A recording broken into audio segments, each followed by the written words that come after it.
Mauro César Pereira citou essa entrevista do José Botto, e a gente tem aqui algumas aspas importantes também do português, do diretor de futebol do Flamengo.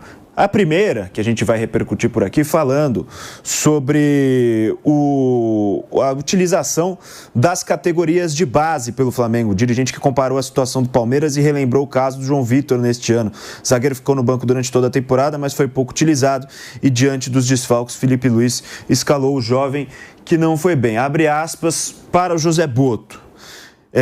Em relação ao conforto para a base errar quando subir. Nisso, o Palmeiras está mais à frente, diz José Botto. Não em termos melhores jogadores na formação, é na transição que faz para o nível profissional.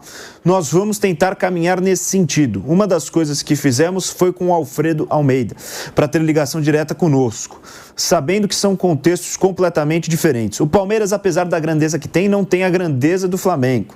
Vou dar um exemplo. Nós tivemos que fazer 2 jogos com um sub-17 de defesa central, João Vitor, que não esteve mal, mas teve ali um deslize que mataram. Vai ser um zagueiro top de Europa em 5, 6 anos, mas ali mataram. Vai ser muito difícil voltar a jogar ali com o nível de confiança que um menino daquela idade precisa. E ele continua. Nós temos que levar isso em conta e, se calhar, perceber o mais correto não é ir buscar outro defesa central, porque aquele tem um potencial enorme, mas se calhar o mais correto naquele contexto é irmos comprar outro central e vendê-lo, deixando uma porcentagem grande para nós deste jogador. A pressão no Palmeiras é diferente do Flamengo. Não estamos a falar de o jogador não estar pronto para jogar, estamos a falar de irem à rede social do jovem, da mãe, de falarem mal dele, dizerem que fez de propósito, coisas completamente loucas que não estamos habituados na Europa. Foi o que disse o diretor de futebol do Flamengo, José Botto, sobre a utilização dos jogadores. E aí está aí então a continuação do que foi dito sobre a utilização dos jogadores das categorias de base do Flamengo. José Botto nessa entrevista ao podcast No Princípio Era a Bola, do jornal Tribuna Expresso de Portugal. Mauro Betting, você concorda com o que disse o José Botto, que há uma paciência menor no Flamengo do que há no Palmeiras nesse momento? Por isso, talvez, o Palmeiras tenha um pouco mais de sucesso em relação aos jogadores que vêm das categorias de base?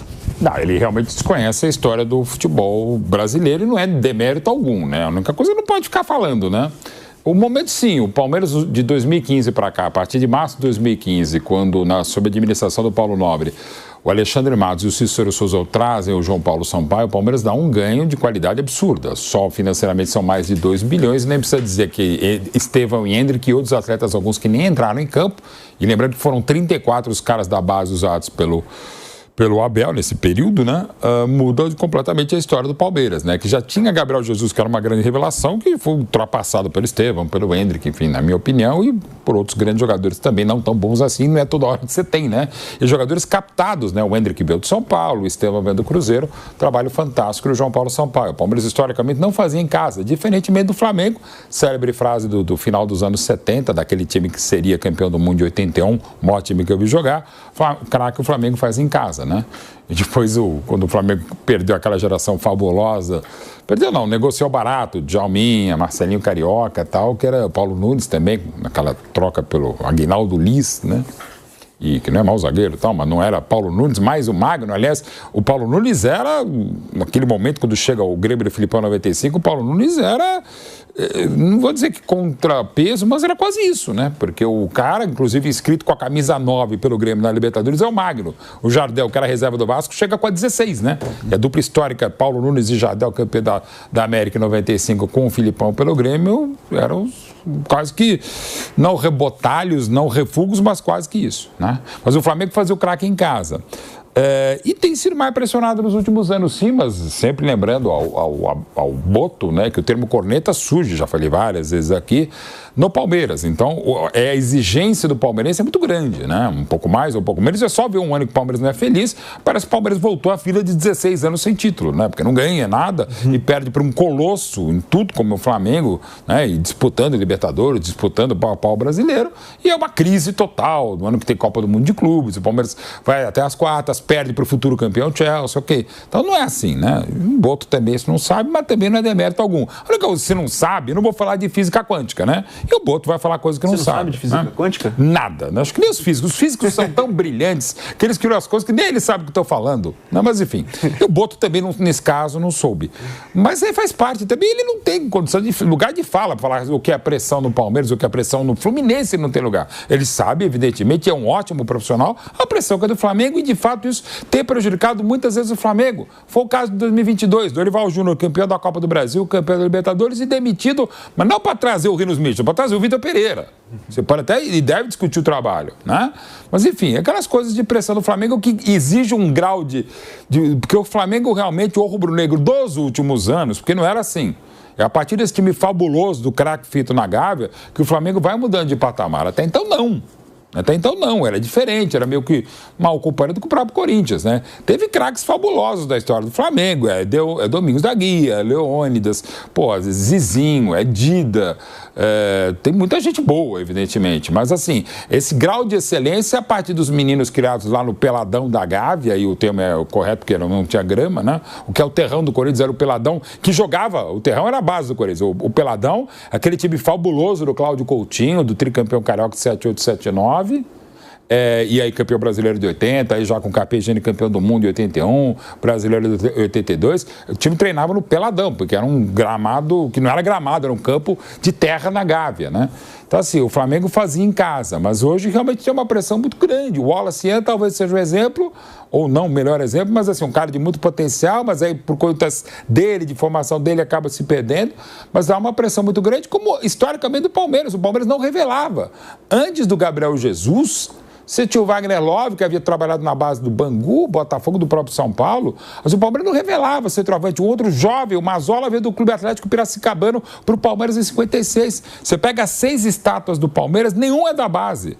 O Berdan Catani era um caminhoneiro da base, da várzea de Sorocaba, Valdemar Filme da várzea do Glicério, Junqueira da várzea do Palmeiras, Dudu veio da Ferroviária, Marcão veio da Lençoense, ficou 3 meses no sub-20 do Corinthians, do São Marcos, e Ademir da Guia do Bangu. Então assim, o Palmeiras não tinha essa capacidade de formação. E ainda tem uma pressão muito grande. O prata da casa do Palmeiras muitas vezes foi chumbo da casa. O do Flamengo não só da base. Todo mundo hoje é cobrado no Flamengo que tem que ser o Zico. E não é. O próprio Juninho sofreu... Como é que é o apelido dele? Não, o Juninho sofreu algumas pressões. X, pronto, melhor, né? Juninho, ex-Twitter, mas enfim, tem essa coisa. Mas então, e de novo, e esse é um dos problemas do Boto, para mim, em entrevistas, que toda hora ele coloca adversário para falar. E o problema sério hoje do Brasil, para você defender uma tese, você tem que atacar do outro. Ou às vezes só ataca. Defende o seu. Não precisa falar do Palmeiras nessa coisa. Como o Palmeiras, às vezes também, o gente do Palmeiras fala demais do Flamengo. Faz o seu, cara, sabe? Literalmente, faça o seu. Não é toda hora ficar comparando. Parece até jornalista esportivo, pô. Mauro César Pereira, falar um pouco sobre essa entrevista do José Boto. Se você concorda, te pergunto se você concorda com essas palavras especificamente com relação à utilização dos jogadores das categorias de base e também outros temas que o José Boto tratou, né? Afirmou que seguirá tratando o Campeonato Brasileiro como prioridade, que a Libertadores é difícil de prever, é mata-mata, e o brasileiro, por ser a certeza, é a prioridade do Flamengo. Também falou de outros temas, né? O diretor de futebol do Flamengo falou até sobre o Mick Johnson, falou que foi um erro de timing naquele momento e que se tivesse trazido no meio das contratações mais tsunamis, foi o que ele disse, talvez não houvesse esse burburinho. Falou sobre bastante coisa o José Boto. Queria que você falasse então sua opinião sobre as palavras do diretor de futebol do Flamengo. As entrevistas do Boto são um desastre. São um desastre. E a capacidade dele de falar coisas totalmente sem cabimento realmente chama atenção. Primeiro, ele lá no Catar deu uma entrevista para a imprensa da Espanha, para o Diário AS, de Madrid. Não foi perguntado exatamente, até publiquei no meu blog, ele não foi perguntado exatamente sobre Filipe Luís na Europa, tá? A pergunta foi outra. Vou até pegar a pergunta exata aqui, que eu publiquei um texto hoje no meu blog sobre isso, tá? A pergunta foi, deixa eu pegar a pergunta exata. Será que Filipe Luís vai ser um treinador top? Vai ser difícil mantê-lo. A resposta, em resumo, já trabalhei com muitos treinadores novos e comparo ao De Zerbi, Roberto De Zerbi, que tive no Shakhtar. Ele é incrivelmente dedicado, trabalha incansavelmente a analisar os adversários e sua própria equipe. Depois de mais um ano aqui, no caso do Flamengo, estará pronto para a Europa. Além disso, mais um ano no Flamengo será muito bom para a sua carreira futura. E parece que ele vê o Flamengo como uma espécie de incubadora de técnico, né? Ninguém perguntou sobre a Europa. Perguntou se é difícil mantê-lo né? E fez uma pergunta sobre o técnico, sobre o trabalho do Felipe Luiz, né? Ele vai ser top, coisa. Ele não falou em Europa. Ele fala da Europa. Ele pode até pensar isso, gente, mas ele, no papel de diretor de futebol do Flamengo, ele não pode falar um negócio desse. Não tem cabimento. Ele tem que falar que quer o Felipe no Flamengo, já que ele é tão bom, né? E ele acha bom, e se não achasse bom, ele teria que ser demitido, porque se ele acha que o trabalho do Felipe não é bom, então ele não serve para o Flamengo. É óbvio que o trabalho do Felipe é bom. Isso não é algo que esteja em discussão. Está muito evidente que o trabalho dele é muito bom. Então, se a ideia é continuar com ele, por que falar em Europa? A visão, muito claramente, é de alguém que vê o Flamengo como menor do que o futebol europeu. O Flamengo só é menor, como o Palmeiras também, que ele, absurdamente também, como também a presidente do Palmeiras já falou bobagem sobre o Flamengo, ele falou essa besteira aí. Não tem nada que falar um do outro aí, como o Mauro disse agora, é uma besteira total, uma coisa meio 15 anos. Para quem seria o Palmeiras nesse contexto? Né? Nenhuma necessidade. Mas, tirando aquela elite dos grandes, dos grandões, que tem torcidas globais, faturamentos absurdos, Flamengo, Palmeiras, os grandes clubes do Brasil, no caso desses dois, pelo fato de não estarem aí no Transferban e afins, né? Não devem nada para a maioria dos times da Europa. Alguém acha que o time médio da Espanha, da Itália, da Inglaterra é maior que o Palmeiras? Não é. Até o faturamento dos dois está muito acima da maioria dos times europeus. Ainda mais se falarmos dos times onde ele trabalhou. No Benfica, onde ele era o cara dos scouts, o Benfica é menor que os dois que eu citei, não tenho a menor dúvida disso. O Benfica pode ter muitas glórias lá dos anos 60. Né? Quando foi campeão europeu, há muito tempo é um coadjuvante para o cenário internacional na Europa, apesar de estar na zona do euro, que o beneficia por ter uma moeda mais forte. Né? É uma questão geográfica até. Né? Ele trabalhou no time da Croácia, cujo nome nem lembro, no Shakhtar, na Ucrânia, e no PAOK da Grécia. Não comparar esses times com o Flamengo? Não é de brincadeira, né? Ele está no patamar mais alto que ele já alcançou, e ele fala como se o Flamengo fosse menor do que os times europeus. Eu acho incrível como que o Flamengo tolera que o profissional que o Flamengo contratou para esse papel dê esse tipo de declaração. Porque se ele vê o Flamengo dessa maneira, o que ele está fazendo lá? E essa do João Vitor é absurda. Absurda. Ele fala como se aqui no Brasil fôssemos umas coisas esquisitas que pressionam o jogador quando erra. Eu não vou nem falar do Vinícius Júnior, tá? Mas eu cito alguns casos no texto que eu escrevi. Felipe Coutinho e Dembélé, contratados por valores de torno de 115, 120 milhões de euros depois da venda do Neymar para o PSG. Os dois fracassaram no Barcelona e foram muito criticados e foram embora. Né? Eboué no Arsenal. Chegaram a telefonar para o clube pedindo a cabeça do jogador depois de um jogo com o Wigan que ele falhou, por exemplo. O Pamecano, o zagueiro francês do Bayern de Munique, teve uma má partida contra o Manchester City, sofreu ataques racistas. E por aí vai. Que papinho é esse de que aqui no Brasil se persegue o jogador que vai mal, na rede social, lá fora nada, na Europa nada? Que conversa é essa, cara? Que papo furado é esse? Como é que foi a volta do Jorge Jesus a Portugal depois que saiu do Flamengo? Muita divisão entre os adeptos do Benfica, metade a favor dele, da volta, outra metade não tolerava mais porque ele treinou o Sport, o rival, lá de Lisboa. E depois ele foi muito detonado até ser demitido com as 2 derrotas que sofreu para o Porto no final daquele ano. Né? Que história é essa, cara? De onde saiu isso? Como se aqui do Brasil ele fala, não, porque lá persegue... O João Vitor nem foi tão criticado assim. E aí entra o erro dele e também do técnico. Porque o João Vitor, primeiro, ele não é sub-17. O João Vitor fará no dia 1º 19 anos. Então, ele é sub-20. Já passou do 17. Sub-17 e 17 para baixo. Já tinha 18 anos, desde 1º de janeiro, e ele viajou em janeiro desse ano para a pré-temporada nos Estados Unidos e sempre esteve junto com o elenco profissional.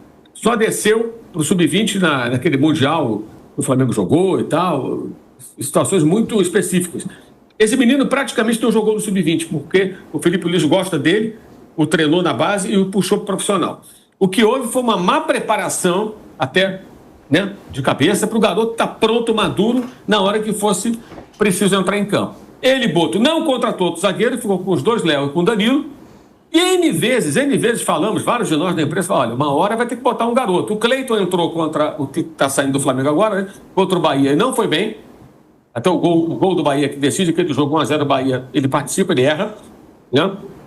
Aí o João Vitor entra contra o Sport, tendo que fazer a cobertura do Emerson Royal, que é a contratação que ele fez por 9 milhões de euros, muito questionável, jogador que tem mais currículo do que futebol. E ele se afundou naquele jogo. Porque o lado direito do Flamengo estava muito ruim, muito mal. O Léo Pereira do Sport deitando e rolando, o Flamengo chegou a tomar 1-0 no Lanterna rebaixado do Sport.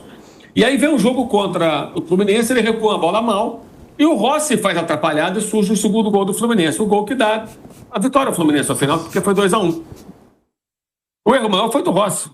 Mas o João Vitor também foi criticado, claro, porque ele recuou a bola na fogueira. Isso é do jogo. Isso acontece. Não é só no Flamengo. Pode acontecer no Palmeiras e qualquer outro clube. E na Europa acontece também. Aí ele fala em vender um jogador como se fosse a única opção. Isso é o mais absurdo. Desvalorizando no mercado o atleta jovem, que ele mesmo diz que em 5, 6 anos vai estar num ótimo momento, que ele vai brilhar muito e tal, prevê o futuro de sucesso e fala em vender. Por que não preparar o garoto, utilizá-lo para que ele dê retorno técnico e depois seja vendido? E mais bem vendido, porque se ele estiver jogando, ele vai valer mais. Por que vender e colocar um percentual para venda futura se o garoto é bom? Então ele não tem capacidade de, junto com a comissão técnica, trabalhar esse menino para que ele mais bem preparado possa jogar? Porque o erro foi não tê-lo colocado em jogos. Por 8-0 na vitória, estava 4-0 no primeiro tempo, põe o garoto no segundo tempo. Aí o Felipe Luiz poderia ter feito isso. E cabe a ele conversar isso com o Felipe. Vamos deixar o garoto jogar um pouco, vamos botar quando tiver oportunidade, dar uma rodagem para ele, uma hora ele vai ter que entrar. Se não fez, errou. Se fez e não convenceu, não teve poder de persuasão junto ao técnico. Ele é o chefe dele, né? Não pode escalar, mas pode interferir nesse tipo de discussão, porque é uma discussão que vai além da escalação, é uma questão de como você prepara um jovem. Eles erraram com o João Vitor, não prepararam adequadamente. E quando lançaram, o garoto foi mal. Mas isso tem cura? Claro que tem cura. O Wesley, ele chegou a trabalhar com o Wesley. O Wesley era muito mais criticado do que o João Vitor. Ainda muito mais. Deu a volta por cima, foi vendido por 25 milhões de euros para Roma. E foi para a seleção brasileira. Então, que história é essa? Como se tivesse que vender. Então para trazer um cara lá de fora para fazer isso, deixa o Marcos Braz. Põe qualquer um brasileiro aqui. Quer dizer, por que vai trazer um cara de fora que supostamente tem uma visão mais profissional, um diretor esportivo? O que é isso que ele está sugerindo aí? É o de sempre. Ele no Brasil tem que tentar mudar as coisas dentro do Flamengo. Então a Flamimimi vai para a rede social e ataca o jovem jogador, aí ele quer vender o jogador. Como é que é isso? Que história é essa? Peraí, não estou entendendo. Não estou entendendo. As entrevistas do Boto são desastrosas. E a forma como ele olha o Flamengo, ele fala do Flamengo, na minha visão, ele vê o Flamengo como algo menor. Ele não tem noção de onde ele está. Não está no PAOK. Não está no Benfica, com as suas glórias do passado. Ele está no campeão da América, campeão brasileiro, maior torcida da América do Sul, da América do Norte, sei lá de onde. Ah, pelo amor de Deus, né? Eu acho incrível como é que o Flamengo tolera isso. Pagar alguém para falar esse tipo de absurdo em entrevistas para a imprensa internacional. Isso voltou a botar a plaquinha de vende-se do João Vitor, né? Vende-se. Que história é essa, rapaz? Hein? Onde já se viu? E sobre o Johnston, pelo menos ele admitiu. Ele fez atrapalhada porque estava contratando o jogador e o nome do Johnston, do Mickey Johnston, vazou antes das contratações mais importantes. E aí, o que aconteceu? Peraí, é isso que vão trazer? Um jogador que ninguém conhece? O Flamengo precisa de outro jogador, o Gerson está saindo, o Wesley está saindo. Esse é o contexto. Aí ele fala, não, porque lá eles gostam de grandes nomes. Ah, o Real Madrid gosta de quê? O Barcelona gosta de quê? O Bayern de Munique gosta de quê? O Bayern de Munique foi contratar o Juninho X ou foi contratar o Harry Kane? Ah, pelo amor de Deus, né? É cada coisa assim. É abjeta a entrevista. Realmente uma coisa assim, lamentável sobre todos os aspectos. Vamos para um break rapidinho na Rádio Jovem Pan, já a gente volta com a reta final do nosso Bate-Pronto. Seguimos no YouTube e, Bruno, para além desses pontos que trouxeram o Mauro Betti e o Mauro César Pereira também, uma falta de noção, né, pô, tá acabando o ano, o time é campeão da Libertadores, é campeão brasileiro. Verdade. Fez uma boa partida no Mundial de Clubes, uma boa final, além da campanha como um todo. Pra que trazer essa tensão desnecessária, né? A gente sabe que no Flamengo as coisas têm uma repercussão muito grande, porque é um clube gigante. Vai curtir um ano novo tranquilo, né? Pra quê? Isso com certeza. E assim, isso aí até pesa contra o nosso meio de imprensa, mas, cara, se eu fosse assessor, eu ia falar pros caras, cara, dá entrevista só quando é obrigado. Não fala muito. Aí precisa nas férias, né? Cara, curta as férias, pô. Nas férias, deixa isso quieto. E quando dá entrevista, fala o protocolar, fala o óbvio do óbvio. O mundo da chata, sua entrevista seja chata também. Pronto. Isso, deixa a entrevista chata. Aquela entrevista, nossa, que entrevista chata. Fala o óbvio do óbvio. Não estica muito, responde com poucas palavras. Assim, eu sei, isso pesa contra a nossa área, é verdade, mas Mas assim, falando, se eu for para assessorando alguém que está ali, cara, fala menos, fala pouco, não precisa. E aí é aquela coisa, né, da função mesmo, né, como o Mauro César falou, ele é diretor do Flamengo. Aí você tem que... Quando você tem um cargo que é público, assim, público no sentido de ser conhecido, ser famoso, ele trabalha num clube que tem uma grande torcida, você acaba virando meio que um personagem. Você acaba virando uma pessoa mais jurídica do que uma pessoa física. Quem fala aí é o diretor de futebol do Flamengo, independente de ser o José Boto ou qualquer outro. Se fosse eu o diretor de futebol do Flamengo, iam querer falar comigo porque eu sou o diretor de futebol do Flamengo, independente de quem seja, pode ser qualquer um. Então quem está falando é o cargo, não é a pessoa física. A pessoa física pode pensar um monte de coisa, mas o cargo tem que falar outra, às vezes. Então, assim, nesse caso do João Vitor, é verdade que eu acho que há um exagero, assim, eu falo isso muito aqui, acho que na era das redes sociais isso piorou, e é uma coisa mundial mesmo. A gente fala mais daqui porque a gente convive aqui. Há um exagero muito grande, tanto para cima quanto para baixo, assim, quando o cara faz alguma coisa boa, é campeão, ganha um jogo, faz um gol, tem algum destaque, assim, parece que está surgindo um novo Pelé.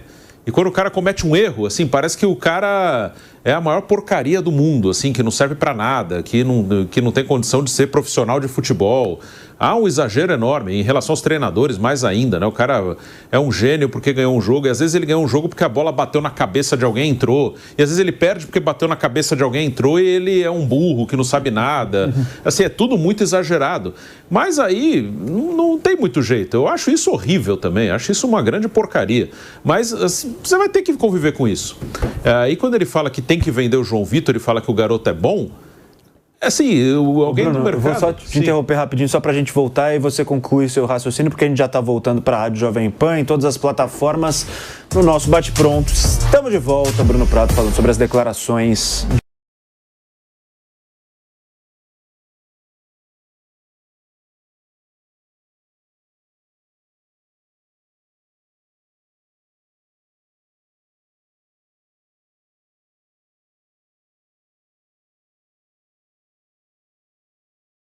jogador, ficar procurando jogador no mundo, o pessoal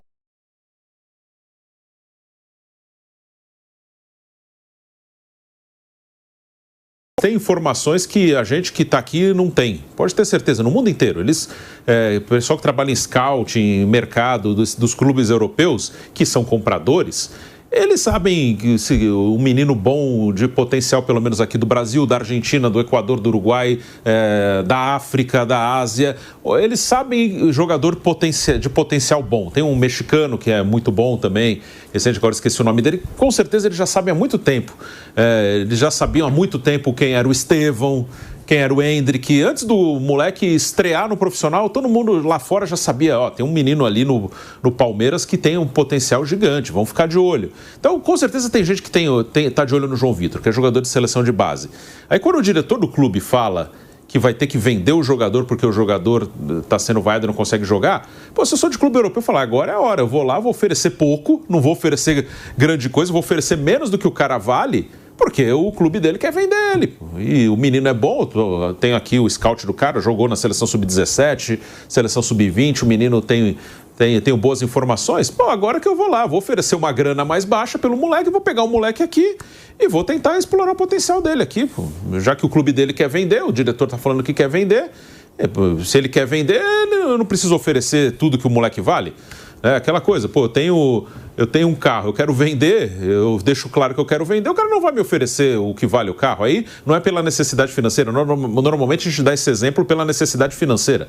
É claro que hoje é muito mais, você tira um jogador de um time endividado, muito mais barato do que você tira do Palmeiras ou do Flamengo, porque eles não precisam do dinheiro, o outro precisa. Então o outro vai vender até por menos do que vale, porque precisa pagar a conta que vai vencer amanhã. Mas nesse caso, não é porque o Flamengo precisa de dinheiro, é porque o clube quer vender. Se eles querem vender, eu quero comprar. Então, se eles querem vender, eles não precisam vender pelo máximo que o moleque vale.